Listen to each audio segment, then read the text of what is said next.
Hello, I'm Nikki Zimmermann, and I'm here today with Charlotte, whose husband is living with frontotemporal dementia. And the objective of today is to raise awareness of FTD as it's FTD Awareness Week. So, hi, Charlotte. Thank Hi, you for your Nikki. time today. It's really lovely to have you here. And can we start with a little bit of background of Mark and what Mark was like before he presented with any sort of symptoms of FTD? Yeah, so Mark has always been a big character, huge character, in fact. Anybody that knew him was a sort of force to be reckoned with. He had a record label, an independent record label that was very successful and did he was quite a visionary actually when it came to sort of electronic music. He would discover lots of new undiscovered talent that sort of other people might not, might have passed up on, and some of them are huge artists today.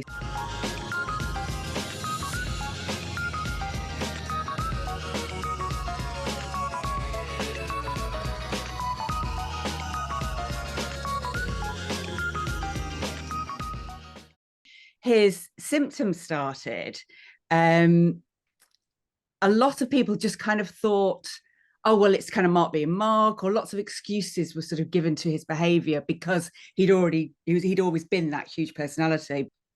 And what were those first symptoms that, really sort of struck with you of there's something not quite right here?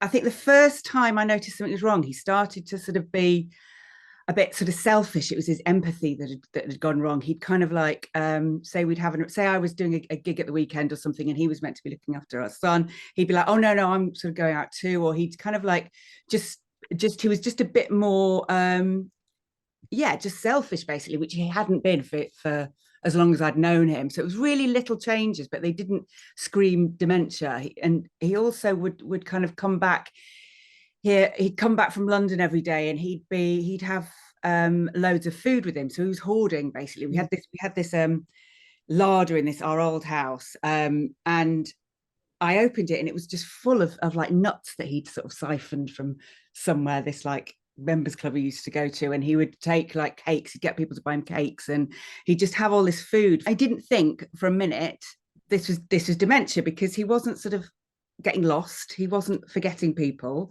and it was just changes in personality. Yeah, the sweet tooth, he was just obsessed with cakes and croissants. So there were really tiny little things that at the time didn't seem very consequential. But I was kind of like, oh, that's weird. And he started liking music that he never would have liked. And then what he'd come, I remember he was sort of starting to work with some artists, and he'd come back, and he'd always play me everything, like these are the remixes, and this is, the new album or whatever. And it would be like, I'm not sure why you've gone with that. But slowly his original sort of friends they could tell something was wrong, but you couldn't really get through to him because he had no insight as to what he was doing when he was behaving inappropriately or selfishly or weird, or making people feel uncomfortable, which he did a lot of the times. I mean, I remember when I saw the David Baddiel documentary, when he was talking about his father, and he described how his father had got a big personality as well, but it had exaggerated it, which is definitely the case in Mark's, and basically all of the boundaries are taken away, all of the social boundaries. So you've got, we moved to this lovely little village, and within the first few months he was walking into people's houses, and like he was in some neighbor's garden on all fours and doing these things that sort of, kind of without context can be seen as quite funny, but when you understand why he's doing these things, actually, they're not funny. They're signs of something much more serious, and people just didn't understand. And even, my friends and family have been amazing. Even they, before you get that diagnosis, people are just like, well, are you sure? Are you sure there's something wrong? I think he's just, it's more of a, say a mental health, like he got diagnosed as being hypermanic bipolar.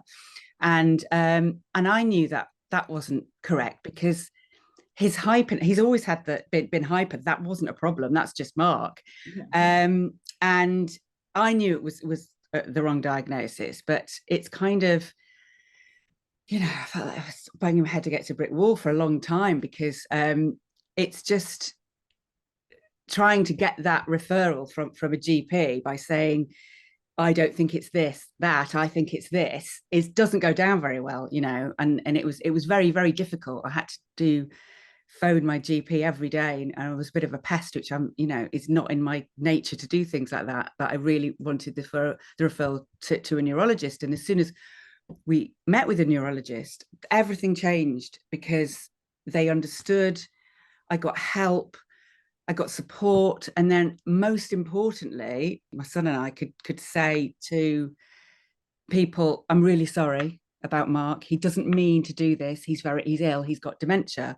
And people are like, oh, and it's the vast majority of people are so understanding and accommodating of his behavior when they know, when you have a diagnosis, which is why it's just so important. And the I know for a lot of people, when, you know, your other half gets a diagnosis of something like that, of which there is no cure, it's, you know, awful moment. And it is an awful moment. But for me, it actually had a lot of relief weighted to it, because finally I understood. I was kind of like, it had validation that what I thought he did have, and I could then explain to people. It was almost like the start of getting help, getting him care, you know, rebuilding our life, adapting to make this work for everyone, so that we're not, you know, just unraveling as a family, which is what was happening.